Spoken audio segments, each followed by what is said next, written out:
Здравейте на всички, които се интересуват от такъв тип лечение за терапии на стъпалата.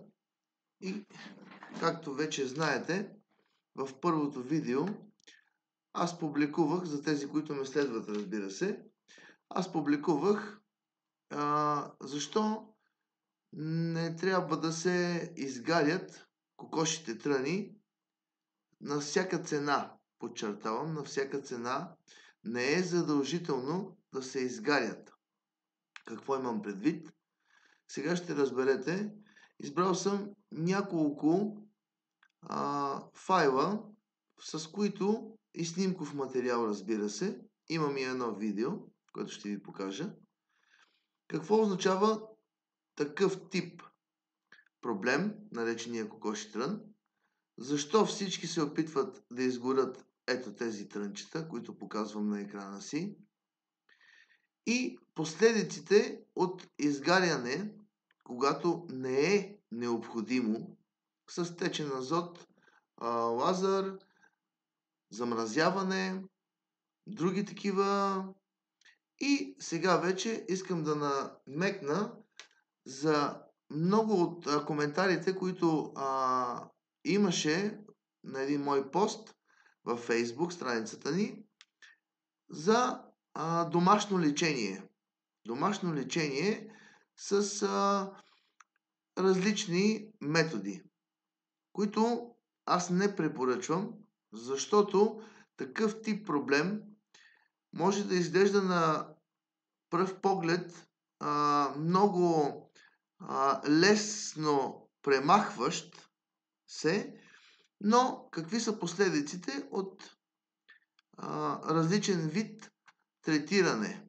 Какво означава третиране? Означава, че когато някой е дал съвет това нещо да бъде по някакъв начин премахнато, казвам някой, означава не толкова компетентен или просто слух или чул от някъде как се маха това нещо, кокошия трън, така наречения, и веднага започват едни третирания в домашни условия с различни неща, но никой не им е казал предварително каква да бъде пропорцията на това нещо.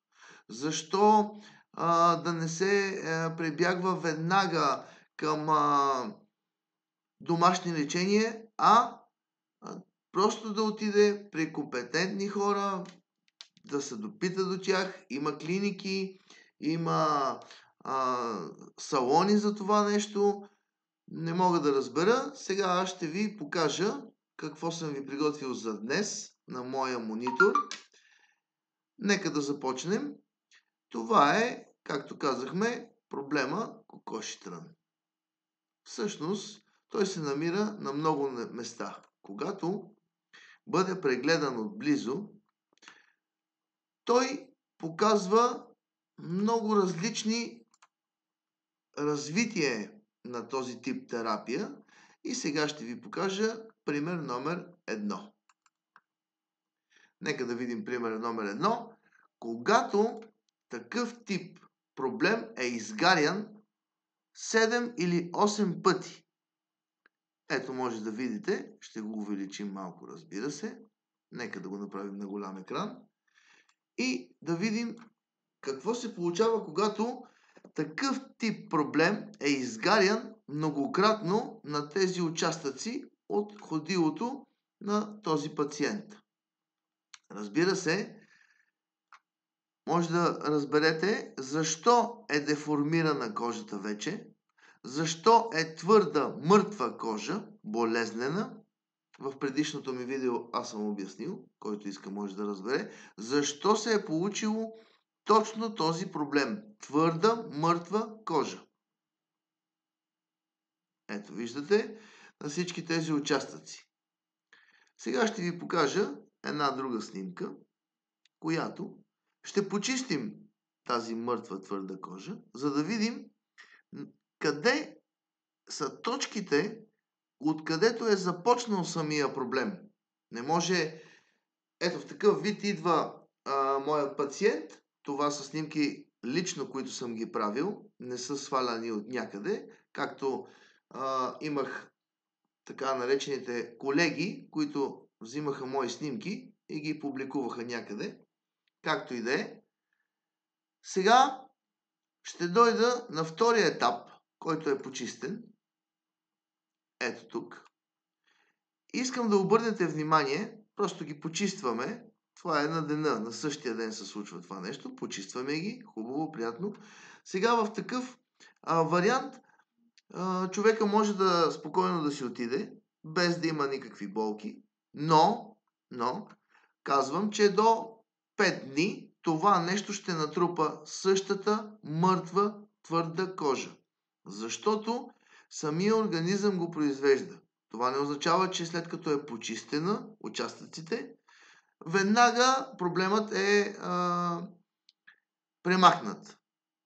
Даже съм ви приготвил нещо, което хора, които са с по-лабилна психика, няма нужда да го виждат. Предупреждавам, който не може да понася такива неща. Ще ви покажа след малко една снимка какво се е получило пред друг пациент, когато такъв тип проблем е бил хирургично отстранен.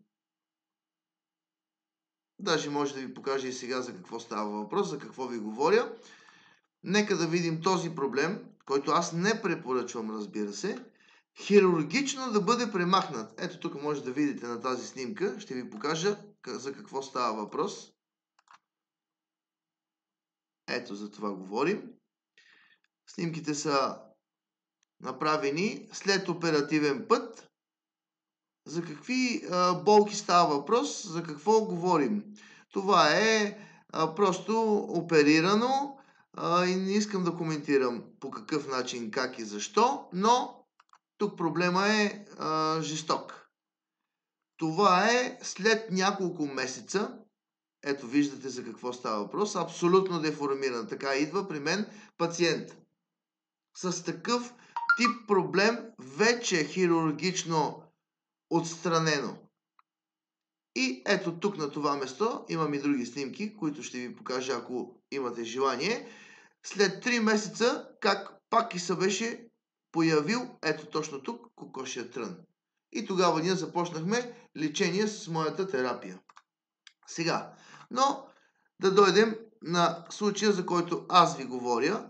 За какво става въпрос? Когато бъде почистено това нещо, тези места, ние търсим ето този проблем. Виждате ли тук? Пак ще ви го покажа. Ето този момент тук. Това е дупчица от кокошия трън. Може да го видите на снимката. За какво става въпрос? Ето тук. Той е единствен, който е останал. Другите са били изгаляни, абсолютно деформирани. Но този, ето тук, още има какво да се види по него. Ето тази точица, за какво ви говоря аз. Сега ще ви покажа след няколко месеца терапия, защото това нещо, колкото и да го почиствате, колкото и да го правите, то пак се появява. Защото го произвежда самия организъм. Но има вариант, в който този тип проблем се маха етапно в терапия. Какво означава това нещо? Етапно в терапия. Това е в процес на терапия с няколко месеца. Нали разбирате, че това нещо, тук, 8 на брой, не може да бъде премахнато за 10 минути. След като този човек го е имал 5 години и е пробвал всякакви